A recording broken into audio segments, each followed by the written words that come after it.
What is up, and welcome into the Easy Smoke and the GM podcast. I'm your host, Ezra McCann, and I'm joined, as always, by my outstanding co-host.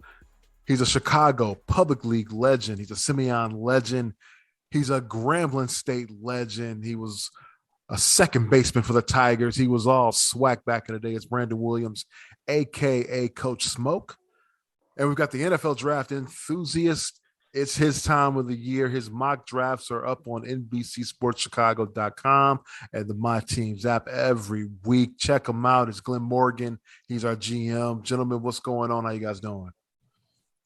Man, doing all right, man. You keep forgetting about the Madden stuff, but that's cool. You know, still undefeated. Man, you lost. I lost the championship, bro. Started second season. You said you just said it. I lost the championship. Right, but you know, so we're not talking about Madden no more. No, but I played in the championship, man. That don't mean nothing, man. You know what you sound like right now, GM. You sound like LeBron apologist. That's what you sound like right now. We're going to credit you for getting there, not winning it. No, man, that's over with, man. New season. Until you win until you win a championship, that's over with. Championship or bust. All right, wow. We're holding you to high expectations over here. We're not talking about nothing Madden here. Nothing. You're not first, you're last. Okay. Nothing at all. Hey, Smoke. I saw your Grambling State Tigers had a car in the Daytona 500. What? Yeah, that was interesting. I didn't really read much up on it. I just kept scrolling through social media and saw that we had a car in it. And nice looking ride too, man. Yeah, it definitely looked good. It definitely looked good. Yeah. I forget who the driver was. I think it was a pretty I forget who the driver is now. And I'm gonna have to go back and find out like the backstory of why he chose to represent not only Grambling, but I think one of the owners of the car is a Grambling alumni. Okay. Yeah. Okay. That's what it is. So let's start All-Star. This was All-Star weekend in the NBA. Not for everybody. Well, we'll get to that. Smoke was in the house. Was in the house for the first two nights of the festivities. Okay. I attended I was there for the game too. Oh, you got to the game? We ended up staying. Yeah, nice. My man. All right, so you can give us a full report. Yeah. of how the weekend was. Let's start with Friday night. The Rising Stars game. Our guy Ayo Dosunmu was there, and man, that's the one event we didn't attend. Oh, you didn't go to that? Yeah, we went to the celebrity game, and we wish we would have went to the Young Stars, to the Rising Stars. Yeah, the celebrity game is not what it used to be. Yeah, it was pretty whack. It was pretty damn whack. Devoid of celebrities. In my opinion. Yes. There used to be some real quality, A-list celebrity that would play in this game. That doesn't happen anymore. That's too bad. Outside of the two Cleveland Brown players that played, as far as celebrities go, right, I could probably only name you Quavo, Machine Gun Kelly, Tiffany Haddish, and Jack Harlow, I think his name. See, I can't even get his name, but that was pretty much it. Who is Jack Harlow? I just heard his name before, so I don't really know him, but I've heard his name before. He's from Ohio, him and Machine Gun Kelly. But yeah, that just shows you it was pretty dang whack. Well, it was probably tough to get people to come to Cleveland. To come to Cleveland. Yeah. Well, but it's an all-star game. It shouldn't really matter where it is. Yeah. The party's where you at. Dude, you can't pump it up at the all-star game? Nah, Cleveland. Come on, man. Come on, man. But anyway, the Rising Stars game, there was a new concept this year. Mm-hmm. Where they had the 4 teams, and it was first team to 50. And they had a tournament, semifinal. Yeah. Mm-hmm. Pretty cool. But word out of there was that Ayo hurt his thumb. Uh-oh. Oh, During the sheesh. game. I didn't hear that. Yeah. Now it's been, Shooting thumb? I don't know which thumb it was, Okay. but nothing's been really said about it. So I'm hoping that that's, there's nothing to it. Man, when did it happen? I guess it happened at the end of the game. Had to happen at the end, huh? Yeah. On I the guess contest of that game. I guess winner? he went up Because for he contested Tate's for the right, and his thumb got hit on the rim. Okay. Just put some duct tape on that, some Gorilla Glue, Man, some duct tape. I Let's hope. hope him just Hope it don't be like I said, Chris Paul. nothing. It hasn't been that much reported about it, so I'm assuming that he's okay. And I guess he was saying he was fine, but just something to look at, coming into this week Thursday when they come back from the break. Okay. But yeah, other than that, yeah, I think Friday night was a good night. Yeah, I like. We did get back from the celebrity game in time to catch all the games. Yeah. And it was. I loved it. Y'all didn't go out to the flats? The flats? Yeah, get some drinks. No, we went right back to the hotel. Okay. They're in Cleveland, man. Yeah. There is a fun part of Cleveland. I'm just saying. Yeah, I can't tell. Is that like the strip? Like a little strip? Yeah. So you know what's crazy? Yeah. We didn't see that part until after the game, which was Sunday. Okay. And we like, damn, they got a little area down here. We could have went. Yeah, it's an area. It's got restaurants and bars. And there's a little like amphitheater over there. Actually, I saw this is years back when Dave Chappelle came out of his what would you call it? Hibernation. His hibernation Hiatus. sabbatical, his hiatus from South Africa. He did a show at the little theater in Cleveland in the flats. It's a little amphitheater that was really it was a really good show. This was in like 2006, I want to say, but really good show that I saw down there. But Cleveland is a decent, it has its ups, Of course, it's February now. This was in this was in the summertime. Yeah, that's what I was about to say. Another thing, it was pretty damn cold out there. Yeah. So walking around, it tough. wasn't into that. But anyway, all right. Yeah. Let's go to Saturday now. So All-Star Saturday night. You want to talk about Friday, right? NBA, we got a problem. Oh man, We've got a problem here.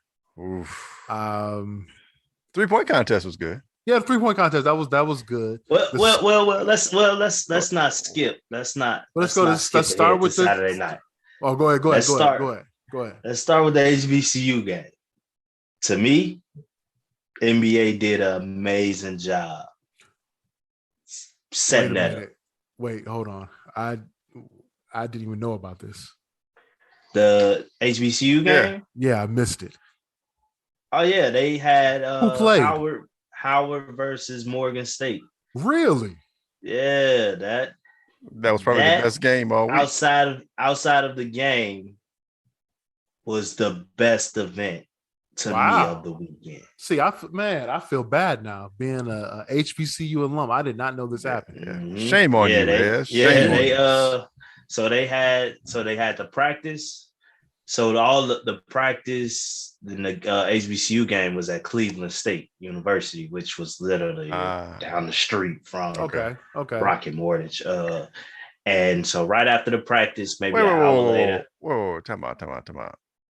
They didn't even let them play in the same place where everybody else was playing. They're the only ones that didn't play in the gym. No, the celebrity game was in there also. So okay. Yeah. I was about to say, practice was in there. That's the real practice shady. was in there. The celebrity game and the HBCU game. Wait. What was the headliner?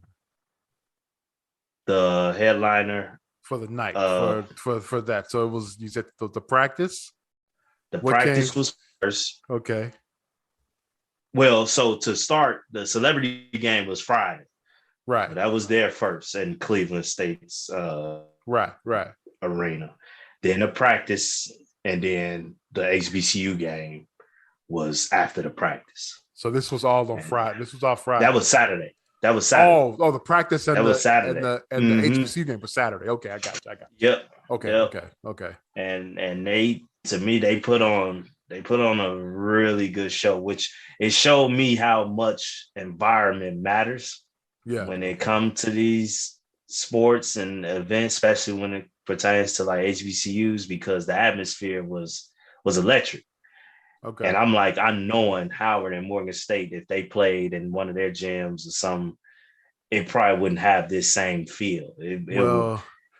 Howard's gym is like a high school gym, so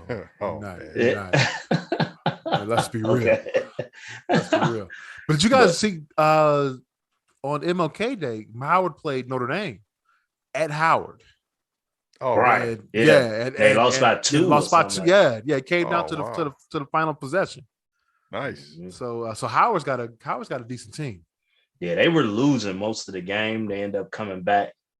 They were tripping in the first half. They had like 17 turnovers in the first half, and then the second half they only had 2. So they got this point. They got this point guard that's decent. Number 3. Yeah. He a hassle. He was a pest all day. But to me, that was probably the best event.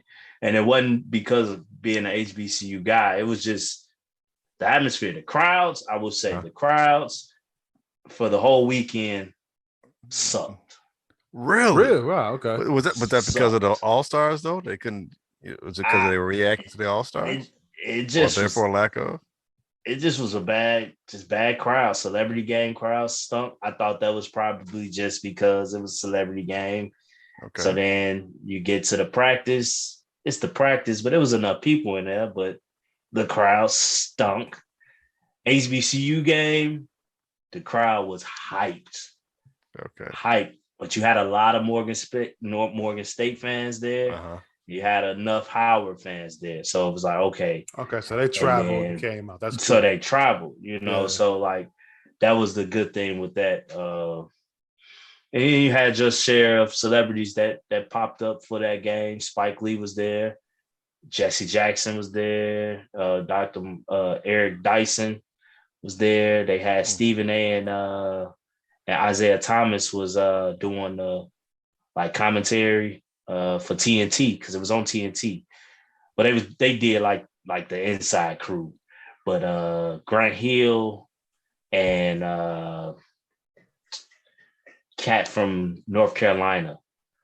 I can't think of his name. Kenny Smith. Brandon Haywood. Haywood. They did the play-by-play announcement for TNT.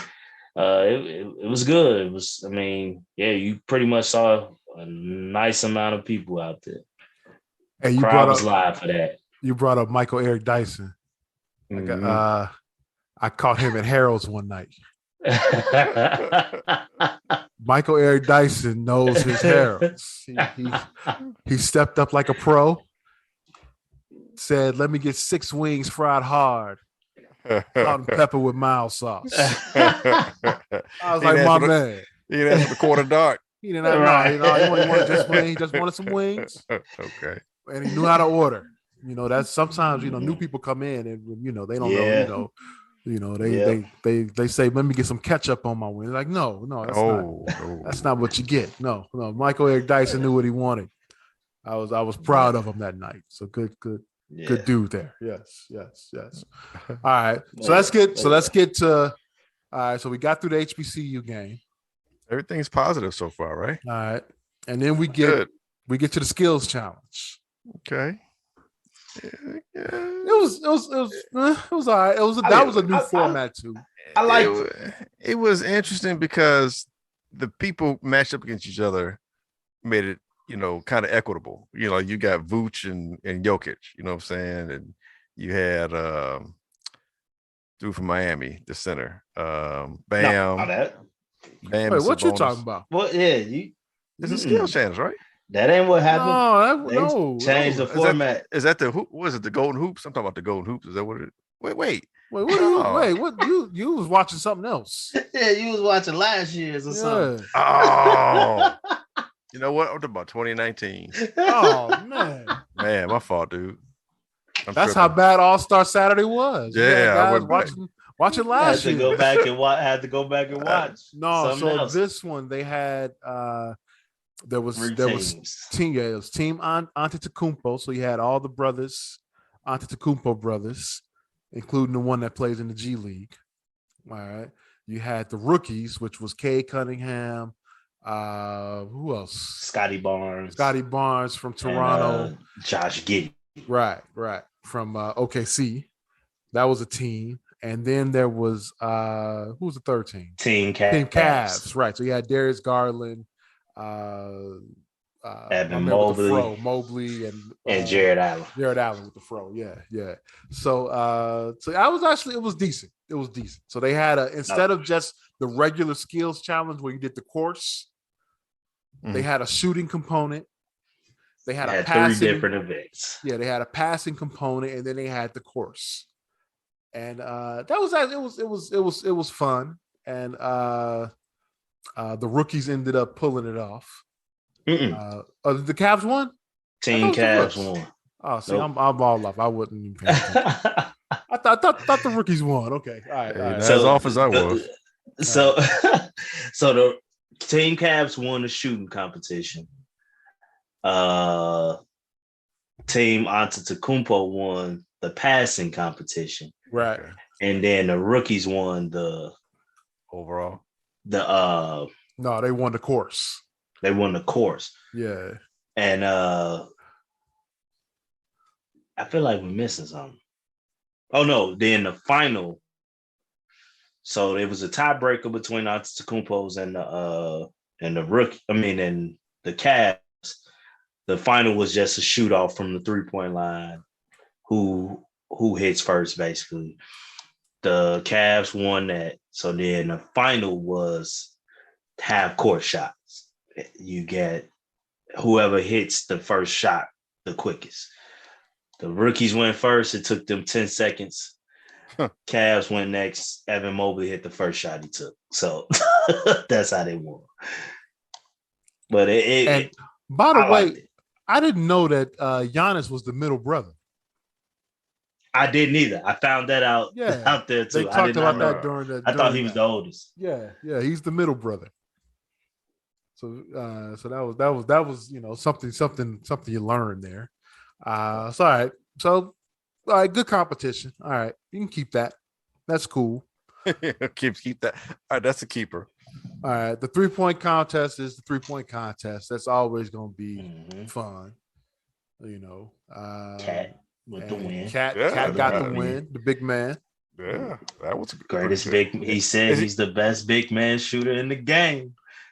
Is that the first time somebody like a center did Nowitzki ever win it? Dirk. I think Dirk did win. Dirk, I think Dirk won one. Yeah, I think he did. So Dirk might be the first 6'10" or taller dude to win it. Well, Bird won 3. He's 6'9" though. Okay. Power forward. I mean, it's Bird. It's different. That's a whole different category. All right. He had a finesse game, like a guard style game. Yeah. Remember when they changed the format. I wasn't the biggest fan, but I think I'm feeling it now. Like the money ball. Yeah. I'm fine with it now. So we don't even need to talk about it. The 3-point contest is 3-point contest. It probably should be the headliner right now. Cool. All right. Yeah. Then we get to the slam dunk contest. Oh man, dude! Wow. Something needs to be done about this, man. What can you do? Only thing can be done is getting outside dunkers. Or maybe get them like a course. I don't think that's a bad idea. Getting like some getting some and one guys. So and one guys go against the pros? Yes. I kind of like Stephen A. made an idea to have an NBA guy sponsor an outside guy in the dunk contest, and basically make it like if that guy win, he get $1 million, and NBA player get $1 million for his charity or something. Like, because as we see, what NBA guys gonna get in it that can. Yeah, they don't want to waste their time with it. And I saw an interview with David Silver, Adam Silver. He said, yeah, look, money is not going to get these guys to come out and do it. It's got to be something else, and we haven't figured out what that thing is. But it's not money. There was a time when it was, money cured all. Yeah, I think they're making so much now. That's the issue. It doesn't matter, And then you alienate Aaron Gordon. You alienate him by like you gotta award him a winner. You have him win in Chicago. That way Derrick Jones probably gets back in it. Granted, he's a little hurt now, so he probably wouldn't have this year. But let's say if he's not hurt, he gets close against Aaron Gordon, he gets back in it this year. And but they messed. That's D-Wade fault. He messed that shit up a couple years ago. There's no guarantee that D Jones will get back in it anyway. I know it's no guarantee, but you increase your chances. Yeah. Gordon got screwed. He should have won it. Yeah. Well, why John Morant should be in it? That's what I'm saying. Why, he's doing all that in the game in the All-Star game. And it sucks to say. I hate to bring this up, but Skip Bayless has been right.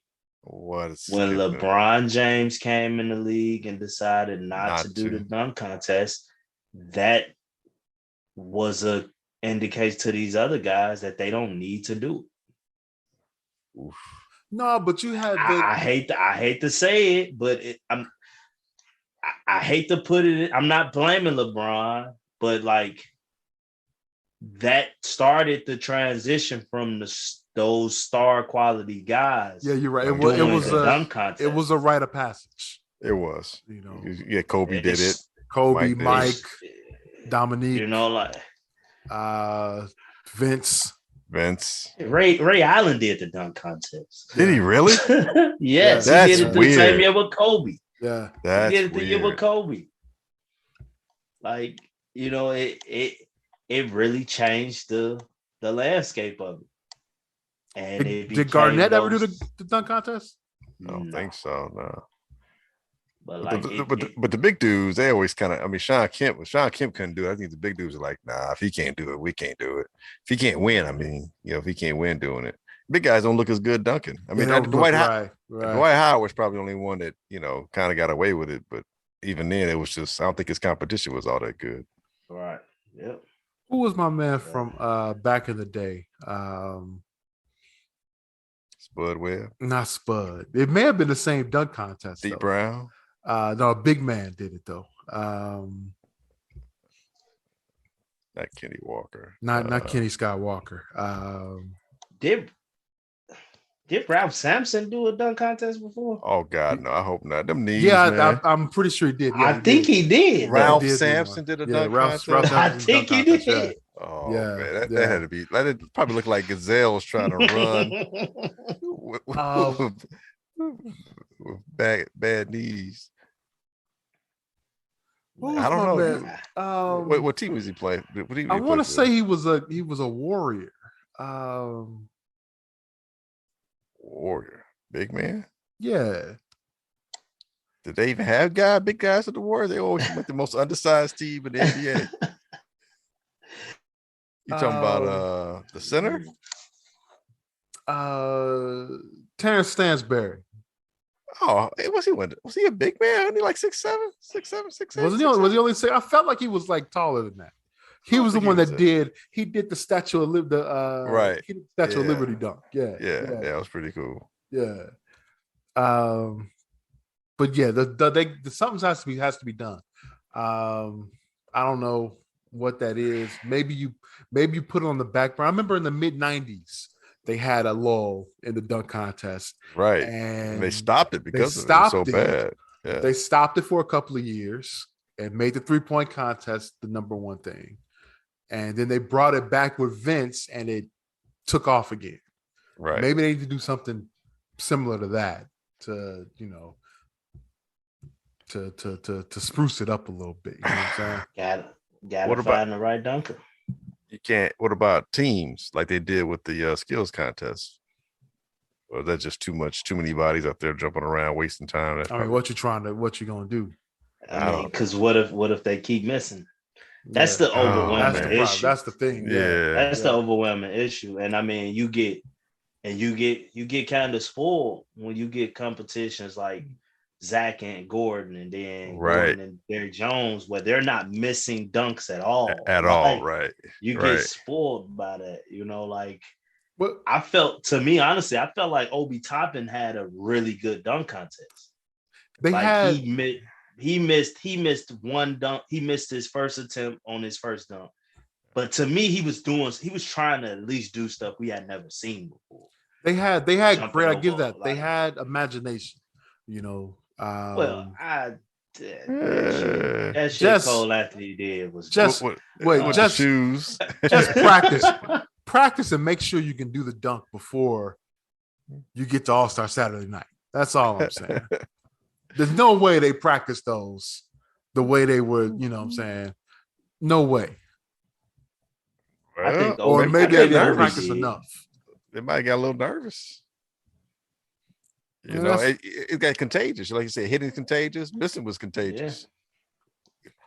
Well, a lackluster, anticlimactic win for Obi Toppin. And I like, I like the fact that D Wade and Reggie weren't sugarcoating it. They came out. This is whack. And see, that's the one thing I wish with being in attendance. I wish I could hear. Oh man, like that commentary. D Wade said this dunk contest is a 6. I give it a 6. But yeah, they gotta figure out something. It's like only thing they can do is get outside dunkers, because I like your idea about them sponsoring somebody, because the fans would get into it, because those guys are definitely going to be trying to do it for the money. Yeah. And people are going to be happy for them getting the money. Mm-hmm. And then the players can get into it because, that's their guy or whoever it is they're supporting, or, whatever. So, and the players don't have to, put themselves out or concern themselves, and hell, the team won't have to be worried if the guy hurts himself, pulls something, or does whatever. And that could be something that, you can, every city you go to, maybe you're bringing guys from that city to compete. I mean, I don't know if that's the deal, or it doesn't matter. I don't know, but that would be interesting. And maybe they can even track it like 2 weeks before. There could be some kind of like tournament or something like to qualify. Yeah, that's what Stephen A said. He said you do a tournament in like these states that's known for basketball, like New York, Chicago, LA. Like he was like, you do a tournament within those states, and that winner, you pick region, like 7 guys, from that region, go to the All-Star game and represent in the All-Star game. There are definitely guys out there that aren't great basketball players, but are dunkers. But are Skywalker. Exactly. Heli athletes. That's real. Mm-hmm. That's real. So that was Saturday, and then we go into Sunday, and we had the game. What we all really wanted to see. And I'm not this week, bro. Hold on. I'm not unwatchable for me. I'm not. Yes, I was about to say that. Hold on. I'm about to say I can't. I am not an all-star game person. I hate the Pro Bowl, MLB All-Star game. Whatever. Basketball, I really don't care for it because there's no defense played, and none. I don't really get into it. This game was actually a lot of fun. Why? Because they did play some defense, All right. Really? They 163 to 160. Okay. Yeah. No. But they were playing, with the new format at the end of Every each quarter count. Right. They with like 3 minutes to go in each quarter, they started D'ing up. And so you saw that. And you didn't watch any of it? I watched it and then I couldn't watch it and then I just saw snippets of it afterwards because it's just it's hard for me to watch, dude, because I'm like I can't stand guys just standing around watching somebody do something. I'm like, dude, I can't, like, come on, man. I mean, give me something. I'll say this. There's one person that forced them to start trying to play defense. It was that goddamn Steph Curry. Man. Because they was trying their best not to let him get off them damn threes. And he was getting them of us off from everywhere. And they were going, he had 16 of them. Yeah. And I can honestly say probably 5 to 8 of those 16 was uncontested. Oh, uncontested. Okay. Like, but it took great ball movement to get, because they were sprinting out to him, and he'd give it up and he'd get to running, get to an open spot. Like that, the show he put on with them threes was ridiculous. And I'm talking throwing them up from deep and walking off to the side. They gave one and a half quarters. They're taking. And that was the heat check. Yeah. He had hit like 5 in a row at that point, and that was the heat check. He missed it, but damn, that was outstanding. The one from the corner where he shot it and then turned around and then asked the crowd, "Did I hit it?" He did that from one that was at the logo. Yeah. Like, man, it was insane. He just kept knocking them joints down. That was a show. That's why that game was so fun, man. And then I like the target scoring need. I like because I think the score was like 147, 146. Yeah. And the target score was 163. Like, they had to play. Yeah, they played some defense and they got there. You know what I'm saying? The fourth quarter didn't drag out. You know what I'm saying? It was okay to watch. Yeah. It was one of the better ones. I think I understand where you're coming from, GM. I do. I understand where you're coming from. The format. I think they fixed it a bit with the format. Yeah, the format works. It's not completely there, but it helps a little bit. I had a good time watching. Get off my lawn. I had a good time watching. And it was good to see, man, DeMar out there. Jokic was mic'd up.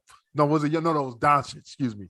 Luka Doncic was mic'd up, and he goes up to DeRozan. He says, "Excuse me, have you ever missed a mid-range shot?"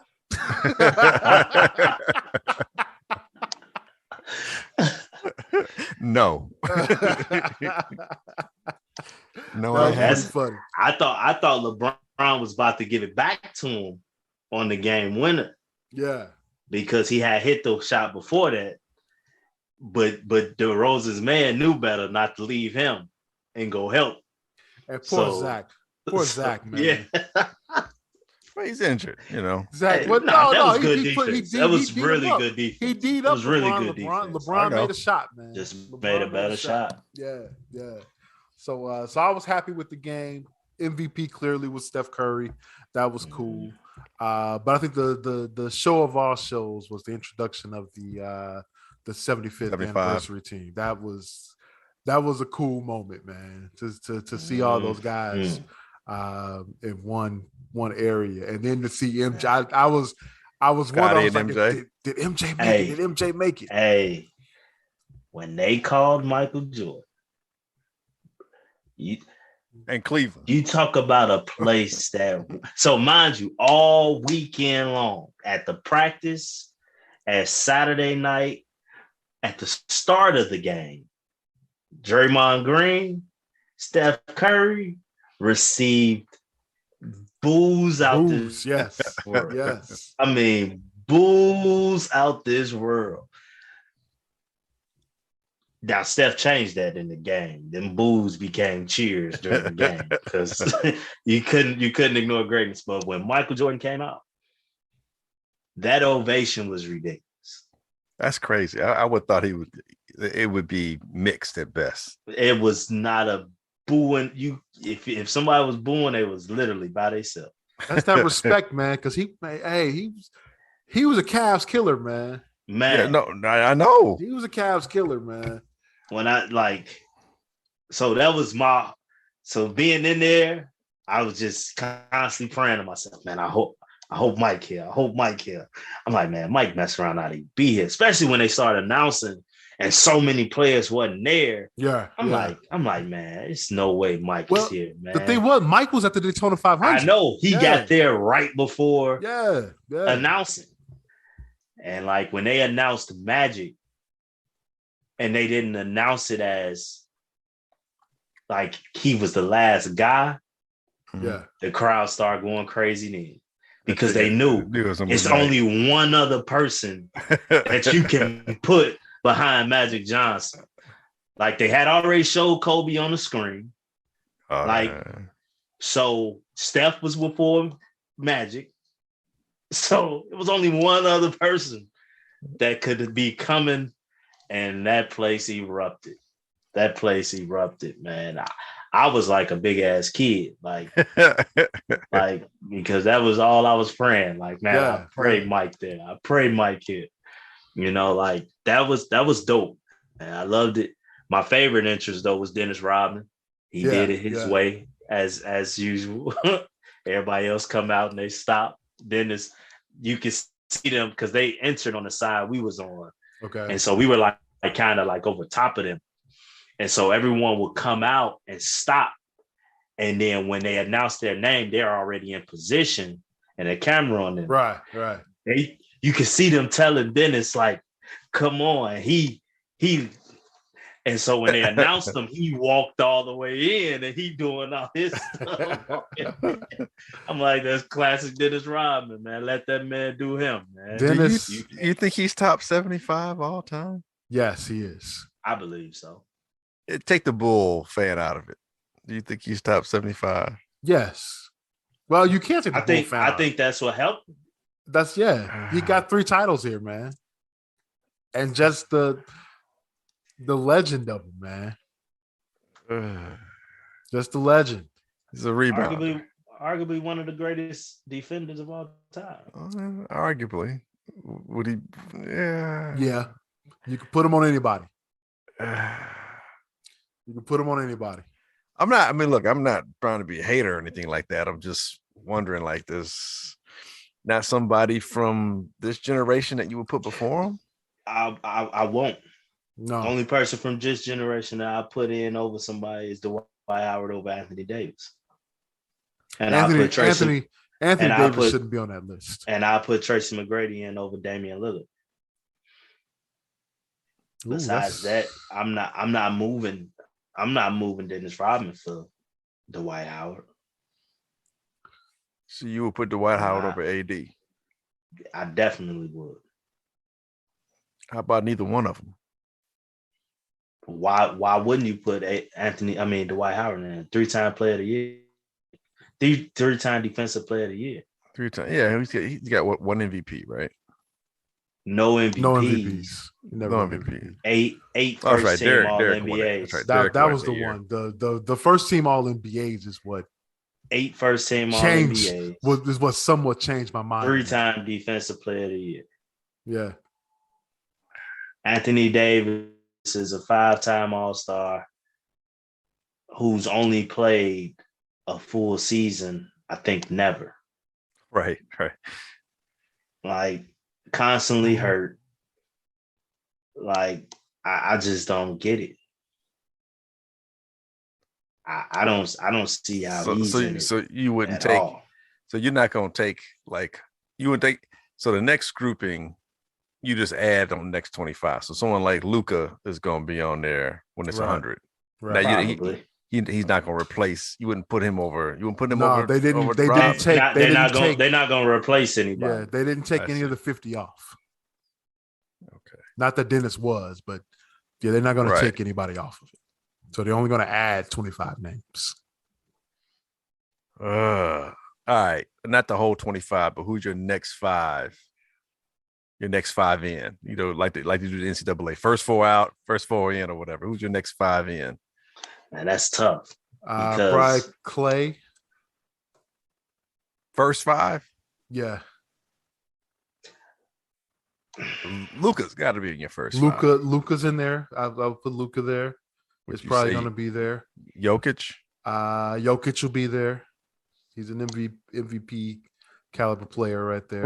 We already won one. He's current one. He's got one. He's already got an MVP. Trey? Ice Trey or no? Trey could be on that list. I mean, it's early, man. It's early. I'm just saying. I mean, obviously we don't know. I'm just the next 5 is that's tough.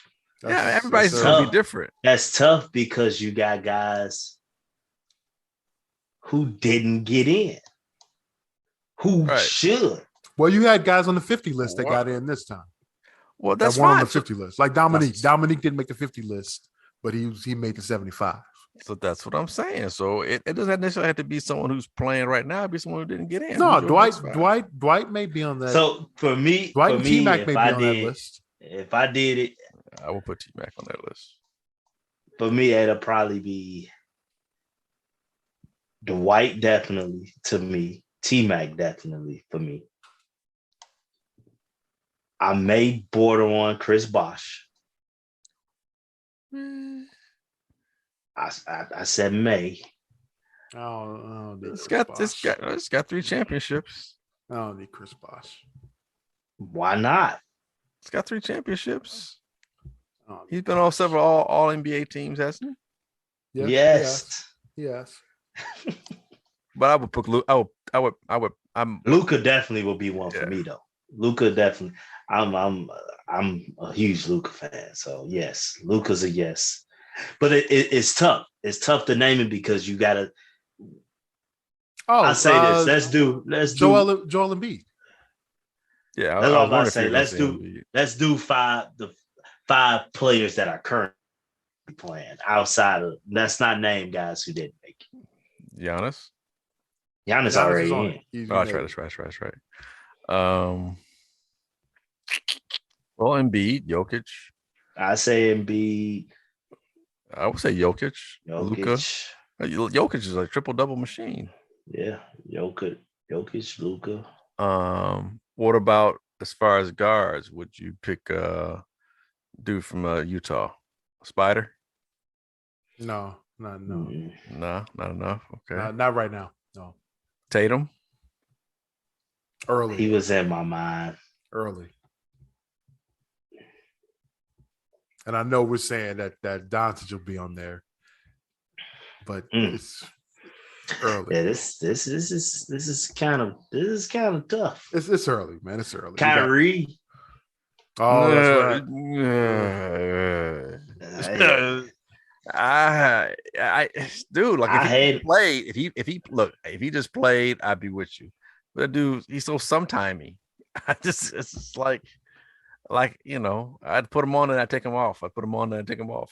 He's gonna play next year. He'll play next year. What? I don't know. Like he's hurting himself. What about DeMar? If he wins an MVP this year, maybe. But yeah, we gotta. I mean, I know he's 32. Yeah. I mean, but you mentioned Tatum. But Tatum's 23 though.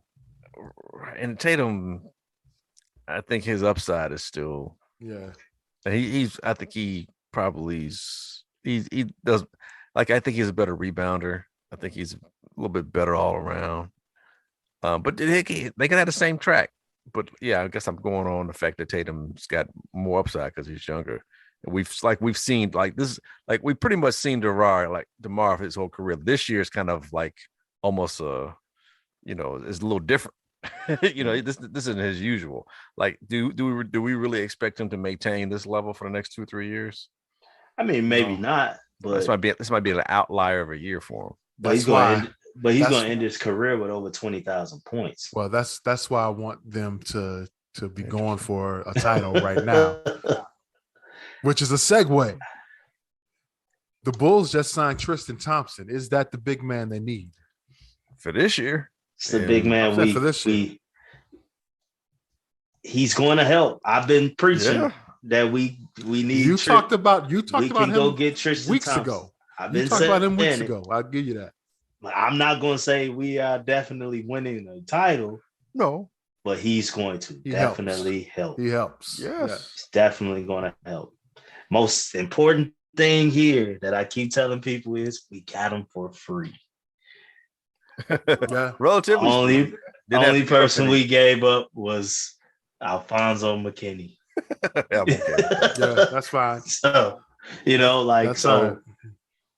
that is a bonus. He's a 15 points, 12 rebounds per 36 minutes. I know that's some analytic crap that I usually don't pay attention to. Here's what I think. Here's what's most important. He's going to give you 6 rebounds a night.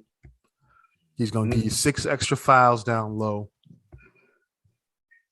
A little more toughness. Yeah. And block shots, a few more block shots, or at least protect the rim, at least alter some shots. He'll give you a couple, and he'll play a little defense for you. That's all you need. Hey, I don't need him to score that many points. Hey, and just be a presence down low. That's it. Yeah, he's going to bring what I've been saying since we've been recording about what Chicago teams like. What's that? He is one that will dust it up with a few months. Right. He will. Yeah. Especially Embiid. Him and Embiid has had many run-ins, haven't they?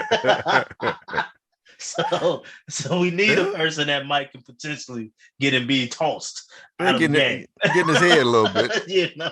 Yeah, getting his head a little bit. We need that. And he got his own personal issues. Maybe that might cause him to be even better. And there might be some Kardashians on courtside. Oh, come on. Leave that guy alone, man. That's real. You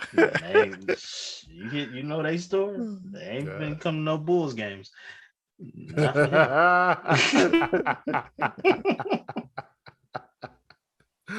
Oh man, but no, good sign. I was very happy that when that news came out, that happened. So I was saying I was hoping that a big man would pop up on the buyout. What were we worried about?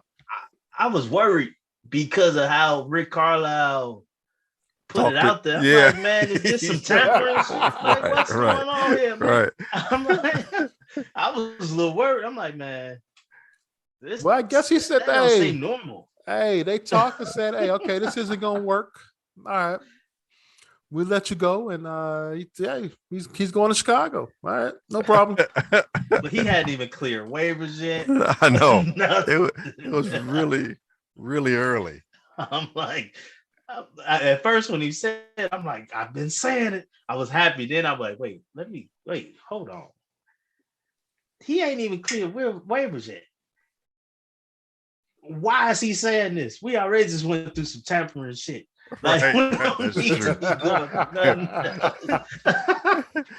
Bulls can't pick until 2026. Tampering on a buyout. Like, what the hell? Crazy. I didn't think. You know what, man? I didn't think about that. That might happen. No, that might happen, man. All right. I'm still got more to worry about than tampering on buyouts. All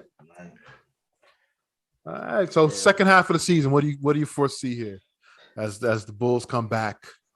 So how many games left? About 23. I looked at the schedule. 24 games left. It's scary. In the month of March, we only have 4 home games. Yeah, it was like 4 and then like 11 road games or something like that. Something crazy like that. Yeah. So we got 23 games left. But I mean, I just feel better about us getting healthier, Mhm. guys coming back, the fact that we were able to maintain. I mean, I did not expect us to maintain. I thought we fought like 5-6. The way we were losing bodies and people, and as close as the conference is right, too. right, exactly, and to maintain and still be in first is phenomenal. Yeah, I mean the schedule's hard, but it's not like we're cakewalker. It's not like you can just walk over us. Yeah, that's true. That's true. I mean, I look at Miami's going to be tough, Milwaukee's going to be tough, and Philly, and Cleveland to some degree. I think I see those as the teams that we play more than once down the stretch that are important for us to be able to win and not lose majority of those games, but at least break even or win a little bit more. And so, yeah, I mean, sure, we play the Suns in Phoenix. We might catch them on I don't know what Phoenix's schedule is like. We'll catch them. Chris Paul ain't there. Phoenix turning back to the pumpkin. The punk, yeah. the strike. The clock is strike 12. Yeah. So we might catch them. Toronto kind of caught us, so that's a team that seems to be catching kind of catching stride a little bit. But we play Cleveland, I think, 2 times, or maybe 3 times down the stretch, and just 2 times down the stretch. It should be 2, yeah. Right, and we got Miami Heat twice down the stretch, and I think we got the Sixers. And we got Milwaukee a couple of times. We got Milwaukee a couple of times. Man, I thought we were done done. Milwaukee 3 more times. Yeah, we got Milwaukee 3 more times. I thought we were done with the Sixers. Yeah, I thought we were too. But they're one of the teams outside the division that we actually got 4 times.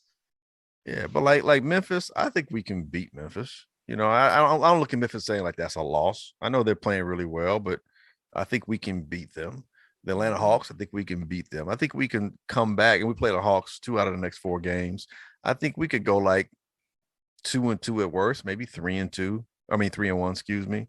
But that back-to-back with the Bucks, not back-to-back in terms of days, but just games with the Bucks and the Sixers, and then you got a little reprieve with the Pistons, but then the Cavaliers. Those 3 games right there are going to let me know how serious we are about competing in the playoffs, because those are the 3 teams to me. Schedule. Well, those are the 3 teams to me that give us the most problems because they're long and athletic. Yeah, but this schedule has been.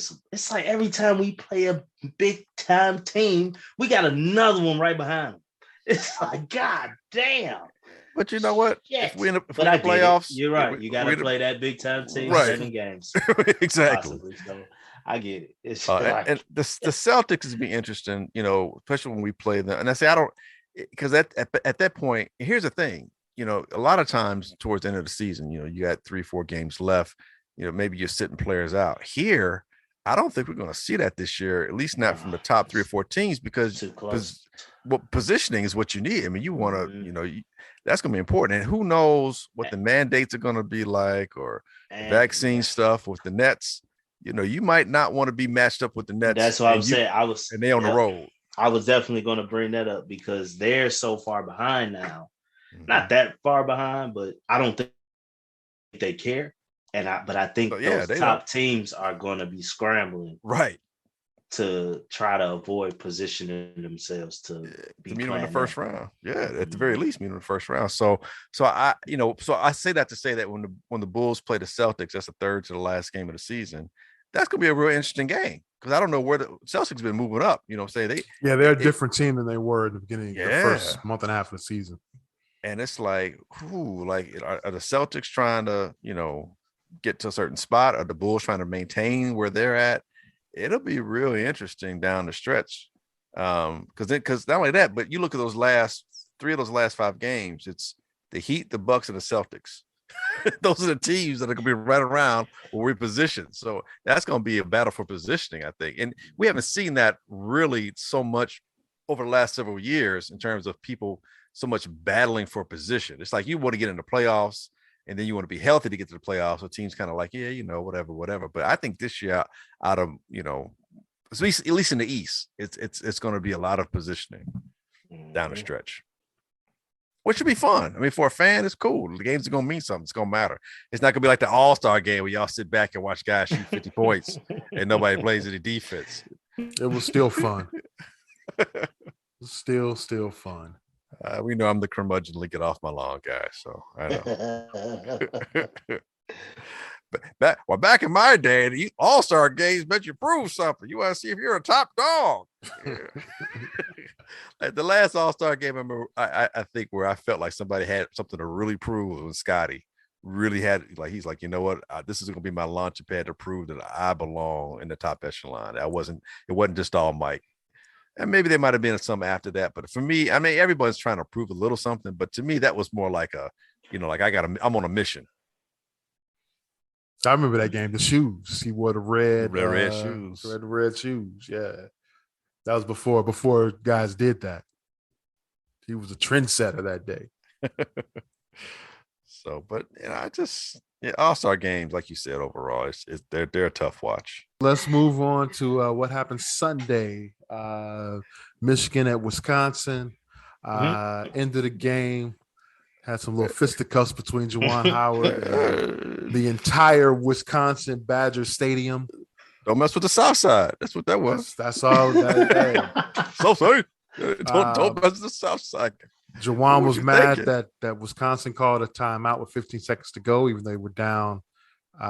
Michigan was down 15 points. Which you know what? Even though he was mad about that the issue was what's his name? Guard of Wisconsin grabbed him. Yeah. He impeded him. He impeded my progress as I was trying to blow by you. Don't touch me, man. And you're not my height. Little man, don't touch me. Don't touch me. And that's what he told him. He said, don't touch me. Don't touch me. And that's what started it all. And then the assistant from Wisconsin comes over and starts spouting wolf tickets. And that's what set Juwan off. A bunch of people out there were talking about he should be fired. No. For that. And I was like, really? Come on, man. He did get a suspended the last 5 games of the season, the final warranty. So the rest of the regular season, he'll be back for the Big Ten tournament.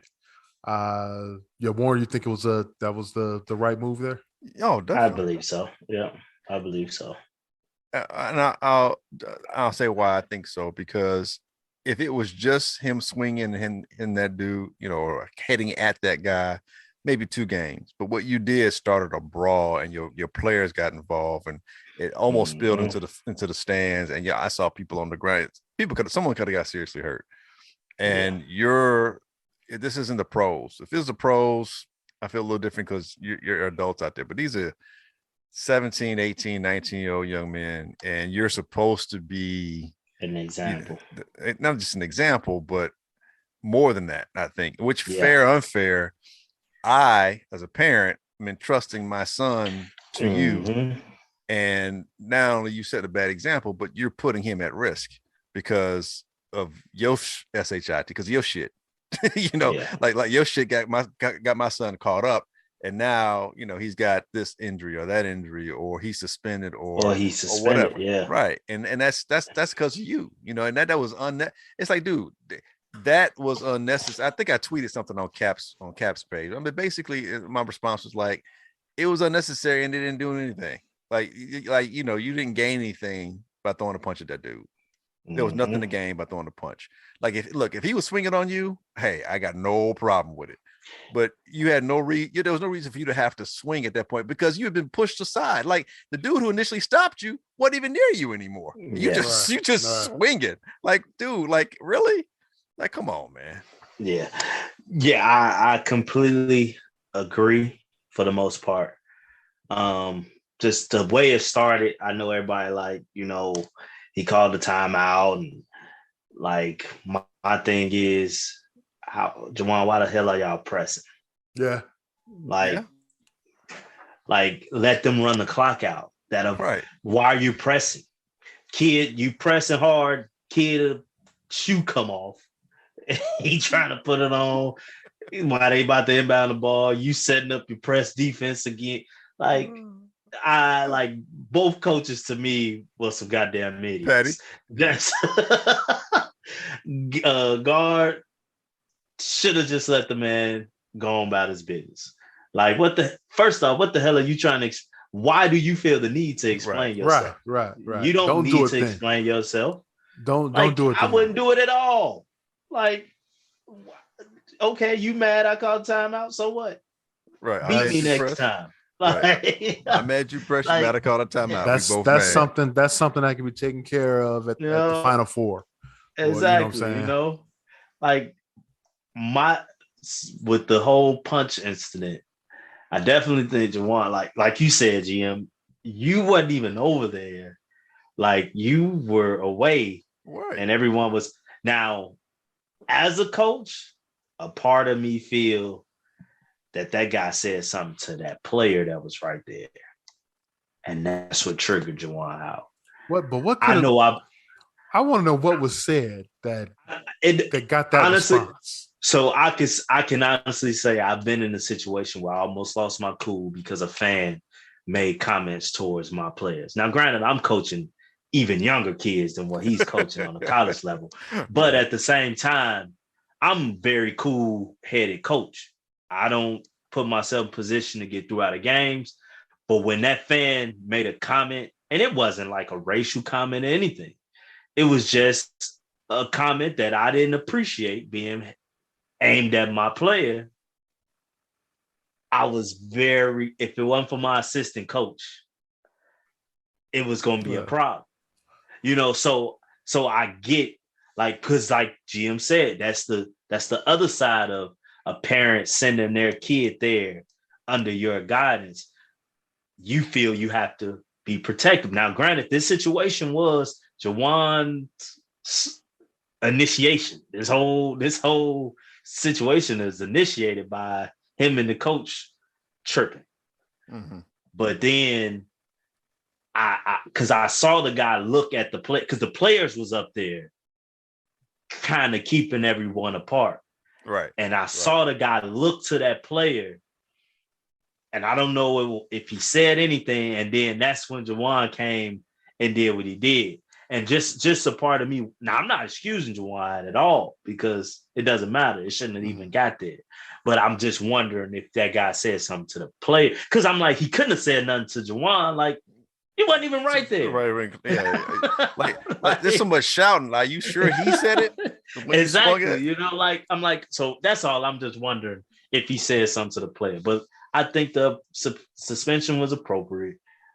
He definitely did not deserve to be fired, in my opinion. Like, he might need some counseling, because this is not the first time he had an incident of such. Now, he didn't put his hands on nobody, but he was on his what's the boy from Detroit that was trying to get LeBron? He was kind of like that, like, wasn't that aggressive, but he was, you know, he was in that mode, you know. But like, man, look, it is what it is. Suspension. Look, man. The way I look at it, man, look, you coach your team, I coach my team. You know, exactly. Don't tell me how to coach. You know, don't tell me how to.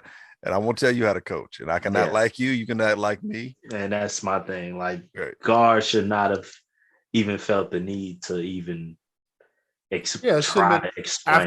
After Juwan walked by him, he shouldn't even stop him. I'm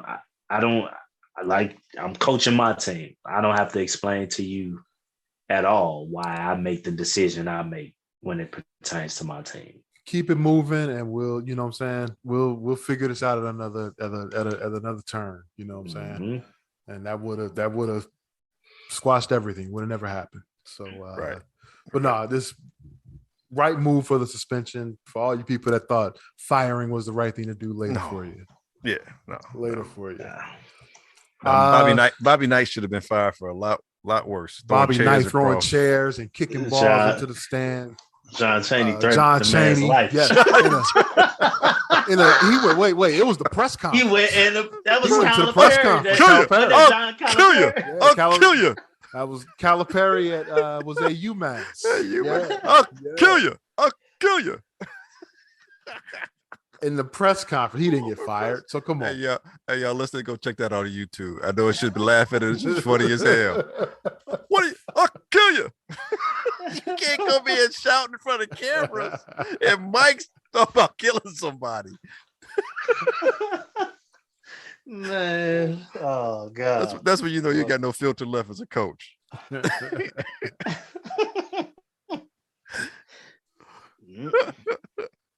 All right. Last thing tonight, we're gonna talk about Brian Flores. He had a interview with Brian Gumble on HBO's Real Sports, my favorite interview format show. Yeah. Oh, okay. Well, it's the show in general, but yeah, you're right. Oh, okay. Gumble is one of the best. And on it, he reveals that during his dismissal, he was offered to sign an NDA by Stephen Ross, the Miami Dolphins owner. According to ESPN, in his dismissal by the Miami Dolphins last month, Coach Brian Flores declined to sign a separation agreement presented by team owner Stephen Ross. Flores told Brian Gumble of HBO's Real Sports, "Just signing that separation agreement would have really silenced me," Flores said in an episode that aired Tuesday night. By not signing the separation agreement, Flores left millions of dollars on the table, said John Alefrakatis. I guess that's his name. One of Flores' attorneys, but not signing also granted him the freedom to talk about his treatment in Miami. The Dolphins responded by saying that this latest assertion by Brian Flores that Steve Ross mentioned an NDA to him is categorically false. This just did not happen, and we simply cannot understand why Brian continues this pattern of making unfounded statements that he knows are untrue, the team said. We are fully cooperating with the NFL investigation and look forward to all of the facts coming out, which we are confident will prove that his claims are false and defamatory. So that's where we are. What do you guys think? I think Stephen Ross, that's the name. I'm getting it correctly. That's the owner. Mm-hmm. I think he's full of shit. I think he's a lying son of a bitch. I think he's an asshole. I think he's a piece of work. And I think he's banking on the fact that the NFL polices its own, which is like slap at a wrist for the most part. And I think he's caught in the believing that his money is going to insulate him. And I think he's also counting the fact that if he can discredit Flores enough somehow, that somehow magically people will just believe him over, let's just say, a person who is of a different persuasion. That's what I really truly think. Yeah, I mean, I can't. I gotta agree. I think it's interesting to see how this all play out, but I mean, what else can be said? Like, of course you're gonna deny the claims. I mean, right. Deny. It's I mean, at this point now it's he say, she say, but it's in these instances, billionaires believe their money is the power. So I mean, they're not gonna do much to necessarily disclaim it outside of usage of their money. So I'm interested to see how it play out. I don't see it. I don't see the Dolphins having an easy road in this. No, at all. And I mean, it's interesting to see how it plays out. He could lose that team. Yeah. But you know, and so but let's stop with that. He could lose a team, but he's gonna gain millions or billions anyway. That don't mean shit. I mean, it just means one bad apple's out. You don't know if another apple's gonna come in into another batch of apples that are already rotten, and that apple, even if it's good, might somehow get rotten. Because the thing is, it's like, okay, you try to buy him out with an NDA. So the man's principled enough to not meet with Deshaun Watson. He's principled enough to not say, no, I'm not going to lose games on purpose, even though you're trying to buy me out to lose games. So why would he make this shit up? If it was about money, he would have took the money to begin with when you were offering it to him to lose games. He would have met with Deshaun Watson and he would have signed an NDA.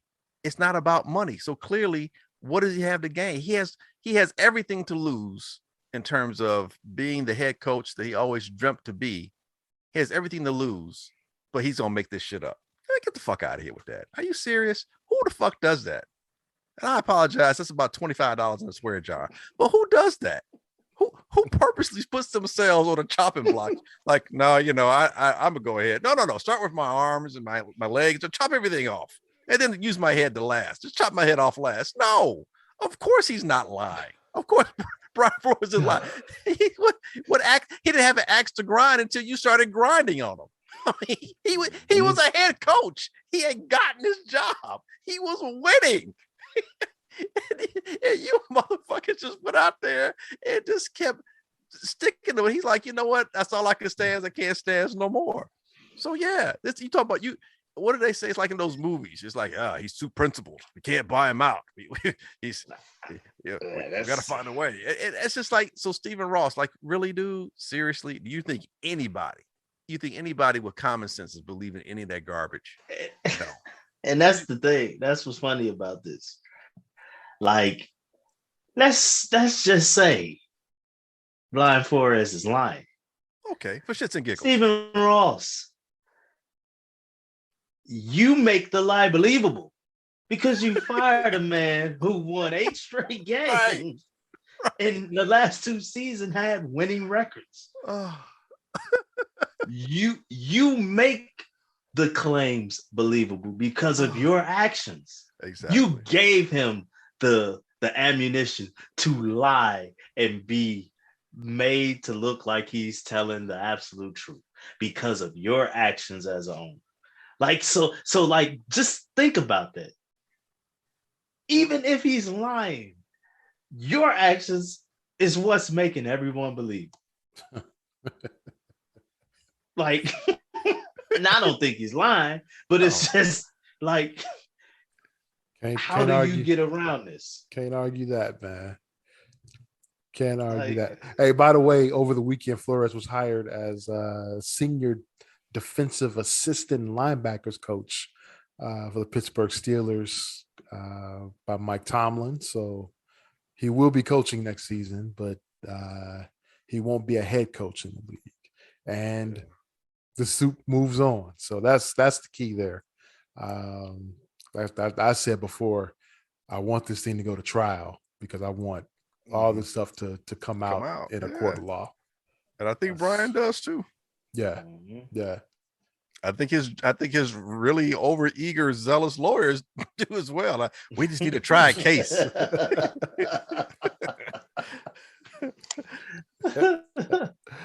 Isn't it interesting though that he's got white lawyers and the NFL just hired the former attorney general. Optics, baby. Everybody's going for optics. I was about to say Kwame Rue, but no, who they hired? That's Illinois. What is her name? Loretta Lynch. She was the attorney general at the end of the Obama term. Yeah. So I just find that interesting. Optics. Gotta go for optics. Yeah. They hired I assume she's African American. She is, yeah. Of course. He hired one that know how to play that game. They tried to hire one that know how to play this person of color, female, that gets two cis white males. Hey man, attorneys, man, it's all about the green. All about the green. Hey, that'll do it for this week's edition of the Easy Smoke and the GM podcast. We want to thank you for listening. We greatly, greatly appreciate it. You can catch our podcast on Apple Podcasts, Google, Spotify, Stitcher, iHeartRadio, Amazon, or wherever you find your favorite podcasts. Actually, YouTube too. Well, coming soon, YouTube, I should say. There we go. Yeah. You can also catch us at hp53productions.com. There you can find a link to our podcast, as well as the Father Good podcast hosted by Kenny Stevenson and Marshall Givens, and the Super Duper podcast hosted by Rob Griggs. And you can catch me on there too. I say a couple of words, not too many. So You can listen and say, "Damn, that ass talks too much." I get it. I get it. Hey, Glenn. Yeah. Please take us out. Hey, like we always say, we ain't saying we right, but we sure as hell ain't Miami Dolphins Stephen Ross wrong. Catch you next week.